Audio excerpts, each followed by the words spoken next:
Pernah lihat orang ngantar jenazah? Pernah? Pernah? Bukan pernah, sering. Maka dia Nabi tak telu tu mantara koliki burue. 3 yang ngantar kamu ke kubur. Tapi 2 yang kembali, 1 yang setia menemanimu. Yang pertama harta. Keluar semua harta ngantar. Mobil, motor, keluar semua. Begitu masuk kubur, ada harta yang masuk? Ada? Ada harta yang masuk? Ada kain kafan. Tidak ada orang mentang-mentang kaya kasih masuk handphone, kasih masuk kipas angin. Tidak, kaos kaki saja orang Islam tidak boleh kau pakai. Yang kedua mengantar kita apa? Keluarga. Keluar semua teman-teman, keluarga kita, sahabat kita pergi mengantar ke kubur. Tapi begitu masuk di kubur, ada yang mau temani? Ada yang mau temani? Tidak. Meskipun bapak kalau meninggal istrinya, meskipun sayang sama istri, mau masuk di kubur. Nabi bilang, kemanapun kau pergi, aku akan mengikutimu. Gunung kan kudaki, lautan ku seberangi, masjid kau lewati. Masuk di kubur, ada yang mau temani? Tidak. Yang ketiga kata Nabi, yang mengantarmu amal. Inilah yang akan mengikutimu kemanapun kau pergi. Masuk di kubur, dia akan masuk. 2 jenis amal. Amal kebaikan, amal keburukan. Masuk. Taman iki buru ditimbun. Pak, ada perantau di sini? Ada dari Sulawesi? Coba angkat tangan. Oh, banyak-banyak. Ada dari Jawa? Banyak. Ada orang Banjar? Bubuhan Banjar, Jar. Banyak betul. Kampungnya. Bapak orang Bugis datang merantau ke Batu Licin. Ternyata di Batu Licin tidak sesuai harapan. Masih ada pilihan? Masih ada? Ada. Pulang lagi Pak. Lewat Batu Licin turun di Parepare. Dari Jawa merantau ke Batu Licin. Sampai Batu Licin kada nyaman. Bulik lagi pian. Pergi di Jawa. Iya toh? Cocoi. Tapi demi Allah, kota mana ki buru masuk kalian kubur, senang tidak senang, tinggal kau di situ. Tak boleh kau lagi keluar. Hah? Kalau kau keluar kau dari kuburmu, kau dikubur sore, keluar kau besok pagi, lari semua orang Batu Licin. Nah, kalau masuk kubur, tidak bisa makin ngapa-ngapain. Petumanan ya malakmu, kata Nabi, putus semua amal-amalmu kecuali 3 hal. Haji almarhum Haji Andi Arsad dengan istri ada mi di kubur. Almarhum Abdul Latif bin Siapo, bapaknya Ustadz, ada mi di kubur. Soeharto, Habibie, Gus Dur, Soekarno, ada di kubur. Mbah Surip tak gendong kemana-mana. Dek nagaga, hilang semua. Maka putus semua orang sudah dalam kubur. Yang bisa menolongmu, kata Nabi, telu mani. Tinggal 3 perkara yang bisa menolongmu kalau kau sudah masuk kubur. Apa gerangan yang menolong? 1, kata Nabi, anak yang soleh dan soleha. Bukan anak anggota DPR. Bukan anak kontraktor. Bukan anak profesor. Bukan anak tentara polisi. Bukan. Tapi apa? Soleh dan soleha. Menjadi soleh dan soleha tidak harus tinggi sekolah. Menjadi soleh dan soleha tidak harus kaya. Menjadi soleh dan soleha tidak jadi pejabat dulu. Tidak. Biar tidak ada sekolahmu, kau bisa jadi soleh dan soleha. Biar kau miskin, boleh kau jadi soleh dan soleha. Dan itu gampang. Mau jadi anggota DPR? Wane piro. Mau jadi bupati? Lebih mahal lagi, tipu kiri kanan. Mau jadi pengusaha batu bara? Siaga duitmu. Mau kau jadi soleh dan soleha, biar kau miskin, bisa. Mau kau jadi soleh dan soleha, biar tidak ada sekolahmu, boleh. Gampang. Nih, bapak-bapak ini di depan saya sudah muka-muka sakaratil maut. Di mana-mana dia. Kira-kira kalau bapak mati, siapa doakan kau? Siapa? Istrimu. Kalau dia masih muda, kawin lagi. Ibu-ibu, kalau meninggal, siapa doakan? Suami. Mak bene sih. Siapa yang doakan kita? Anak. Saya ini contohnya. Kakak saya, jarang saya doakan. Nah minta doakan Kak. Itu pun kalau saya ingat. Tapi siapa yang selalu saya doakan di sujud terakhir saya setiap sholat. 5 waktu saya selalu sujud. Saya di ujung sujud saya selalu berdoa. Allahumma ghafirli wali walidayya warhamhuma kama rabbayani shaghira. Dan saya merasa almarhum Abdul Latif termasuk bahagia di kubur. Kenapa? Karena setiap sujud bukan diriku kudoakan tapi bapakku. Namobi bapakku bukan kontraktor. Meskipun bapak saya tidak tahu bahasa Indonesia. Meskipun bapak saya tidak ada sekolahnya. Tapi insya Allah bahagia di kubur karena anaknya selalu doakan. Nih bapak-bapak kalau mati ki. Mau ki lihat bagaimana nasib tak dikubur. Lihat anakmu sekarang. Lihat anakmu. Kalau anakmu malam Jumat kau intip. Baca Yasin di dalam kamar. Harapanmu harapan. Pagi-pagi, siapa buka pintu itu? Rintip, tahu ah. Anaknya yang bungsu buru-buru ke masjid. Harapan no. Anakmu pergi main futsal jam 5. 10 menit sebelum menjalan, lari-lari pulang cepat rumah. Kenapa? Dia mau tunggu sholat jamaah maghrib di masjid. Harapan pak, meskipun kau cuma ngontrak-ngontrak. Biar anakmu tinggi sekolahnya. Banyak uangnya. Banyak istrinya. Tapi tidak pernah sembahyang. Macilaka kok. Pintar bahasa Inggris Ustaz. Apa hebatnya pintar bahasa Inggris? Dia bilang jago sekali anaknya itu Ustaz. Masih SD pintar bahasa Inggris. Nah banyak anak-anak pintar bahasa Inggris. Nggak percaya pergi kok di Inggris. Itu anak-anak di Inggris pak. Bahasa Inggris semua.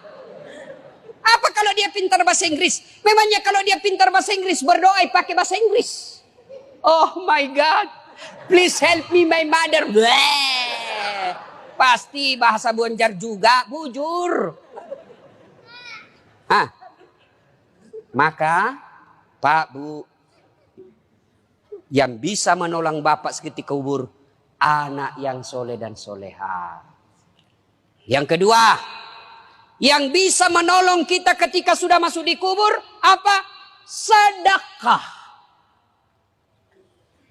Nih bapak-bapak yang banyak cincinnya. Jamrud. Ruby. Pak Sudian. Mahal jamnya.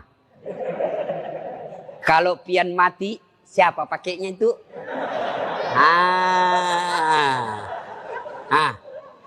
Untung tidak ada ibu-ibu di sini. Saya bilang sama ibu, halo ibu-ibu ini istri-istri orang kaya.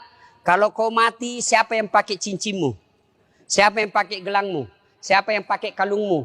Siapa yang pakai antingmu? Siapa yang pakai berlian dan emasmu? Dia teriak, anakku Ustaz, pret. Bukan anakmu yang pakai, siapa? Istri kedua. Karena suamimu pasti kawin lagi. Dia dengar istriku, mamanya cek. Dah dengar ini ceramahku, nah lihat di YouTube. Pulang nah panggil Kak Ustaz. Jadi nanti kalau mati Kak, mau ki kawin lagi. Saya bilang sini kau sayang. Saya kasih tahu kau baik-baik sayang kau. Jangankan kau mati, masih hidup kau saja. Nah saya selalu berpikir kawin lagi. Apalagi kau mati no Tidak. Maka bapak-bapak, jangan kau berharap nanti anakmu yang sedekah. Jangan. Lebih baik kau sedekah memang nih sekarang. Di Sulawesi Selatan, mohon maaf kalau ada keluarganya di sini. Ada yang namanya Haji Andi Sose. Ketua Legiun Veteran, sudah arwah sekarang. Beliau kalau saya tidak salah 99 tahun meninggal atau lebih 100 tahun. Tidak pernah kita dengar sakit. Tidak pernah dihina orang. Tidak pernah kita dengar cerita jelek. Hebatnya 165 masjid dia bangun di Sulawesi. Kalau Bapak ke Sulawesi Selatan, ada Bapak lihat masjid 45, itu beliau yang bangun. Kira-kira di Batu Licin ini, Tanah Bumbu, ada orang membangun 165 masjid? Tidak ada, Pak. Dan tidak pernah kita dengar bangkrut. Maka Bapak kalau susah hidupmu, kenapa ini saya miskin terus? Karena tidak mau kau bersedekah. Bagaimana mau bersedekah dan miskin? Bersedekah kau supaya kaya kau. Jangan kau tunggu kaya baru bersedekah. Sedekah itu tidak selalu fulus. Ada masjid dibangun. Ada dengar di komplek kita masjid dibangun. Sedekah kau. Yang kaya sedekah kau dengan semen, besi, tembok, semen. Yang pejabat sedekah kau dengan tanda tanganmu. Yang tidak punya jabatan, yang tidak punya uang, sedekah kau dengan tenagamu. Pergi kau angkat semen. Saya tidak kaya, tidak pejabat, tidak kuat Ustaz. Tapi saya mahasiswa, sedekah kau dengan otakmu. Pikir bagaimana supaya ini, pikir ini. Ustaz, saya pandai menggambar. Nanti saya gambarkan. Saya pandai ada ketik komputerku, saya ketik undangannya. Itu sedekahmu. Saya bukan pejabat, saya bukan orang kaya, saya bukan mahasiswa. Saya tidak punya tenaga kerja keras. Apa sedekahmu? Diam kau. Jangan kau banyak bicaramu. Ada juga itu tidak pernah datang berjamaah, tidak pernah nyumbang, tidak pernah ikut rapat. Mak kok bawa nolak cilaka. Ya mega bicara. Sedekahlah Pak. Bapak-bapak ini terutama kita yang sudah tua. Sedekah Pak. Demi Allah kalau Bapak sudah masuk kubur, menantinya bukan 1 tahun kau dikubur. Bukan 100 tahun kau dikubur. Tidak balik-balik mako. Mondronok kotu dena gagamu lisu. Sedekah Pak. Ada orang tidak mau sedekah padahal uangnya banyak. Apa nak pikir? Anakku kasihan. Bagaimana nanti? Anakmu lentongi rezekinya. Enak sekali tuh anak. Dikasih sekolah. Dikasih menikah. Dibelikan rumah. Lahir cucunya kita lagi akekai. Dibelikan lagi mobil cucu. Dikasih sekolah lagi cucunya. Iya kalau nak ingat kok kalau mati kok. Anak lentongi rezekinya. Yang penting anak kasih sekolah. Sudah kasih sekolah, ada rezekimu, kasih modal kerja. Jangan mau kau urusi rumahnya, biar ton dia urus. Enak sekali dia jadi anak kalau semua mau diurus. Yang wajib kamu ikuti terus sampai ajalnya, nasihatnya. Nasihati sampai ajalnya tiba. Tapi rezeki biar dia urus dirinya. Enak, sudah mau kau kasih sekolah. Sudah mau kau kasih modal. Wayalemu, ini harta yang saya kerja, sudah mau kasih warisan, bagianmu sudah ada, saya mau nikmati, saya mau bangun masjid, saya mau nikmati, saya bangunkan panti asuhan, saya bikinkan anak yatim rumah, supaya saya enak ton di kuburku. Wayalemu. Yang ketiga, yang bisa menolong kita ketika sudah masuk alam kubur, ilmu yang bermanfaat. Makanya kalau dapat ceramahnya das atlatif, di grup-grup WhatsApp, syar'i. Langsung sebar. Jangan kau yang sebar yang lain-lain. Dilihat dosa, tidak dilihat barang bagus. Jangan itu saja mau sebar, cilaka. Yang bagus-bagus juga kau sebar. Ibu bapak saudara-saudara sekalian, panjang kita mau sampaikan. Tapi waktu terbatas. Pegang maki ini 3. 1, anak yang soleh dan soleha. Yang kedua, sedekah. Tidak ada orang bangkrut gara-gara sedekah. Malah kalau mau bapak kaya tolak bala, sedekah. Kenapa itu anakku Ustaz susah sekali dinasehati? Tidak pernah ku sedekah. Kalau bapak bersedekah, lihat siapa dikasih. Kalau guru kita kasih, bu imam kita kasih, das atlatif kita kasih, jam mau kau kasih dasi. Tidak usah kau kasih sepatu pantopel. Kapan pindah pakai? Ustaz Pak Imam pakai dasi kupu-kupu. Apa kasih Pu Imam? Kasih sarung dengan amplop. Tapi kasih tong isinya. Tidak ada gunanya amplop kalau tidak isinya. Ayo, anak sekolah yang mau kau kasih sarung. Lebih utama, kasih bayarkan SPP-nya. Itu lebih manfaat. Kasih yang bermanfaat. Sedekah. Kemudian yang ketiga, ilmu yang bermanfaat. Bapak dalam grup WhatsApp punya 10 grup. Sebarkan 10. 10 grup itu masing-masing anggotanya 100, 1000. 1000 Bapak sebarkan dakwah-dakwah. Masa tidak ada yang ngamalkan? Kalau ada yang ngamalkan, selama dakwah itu diamalkan, maka yang menyebarkan dapat pahala. Ustadznya dapat pahala, yang menyebarkan juga dapat pahala. Tapi sebaliknya kalau Bapak selalu sebarkan berita-berita bohong, seperti hoax soal vaksin. Vaksin ada chip, ada besinya. Komunis. Siapa ajar kok? Bilang ada besinya di sini Ustaz. Mati semua itu tentara sama polisi kalau itu vaksin jelek. Mana ada polisi sama tentara belum divaksin? Tanya mungkin itu polisi ada di sana. Tanya Mi. Tanya. Sudah divaksin toh? Ya mau kau vaksin tidak terima gajimu. Itu. Kalau vaksin ini jelek Pak, pasti tentara sama polisi sama pegawai negeri mati semua Mi. Sudah semua divaksin. Saya sudah divaksin. Alhamdulillah sehat walafiat.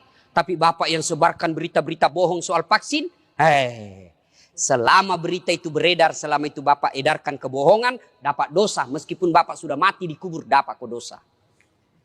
Hati-hati kok. Daripada sebarkan berita bohong, mending sebarkan berita kebaikan. Terima kasih, lebih dan kurangnya mohon dimaafkan.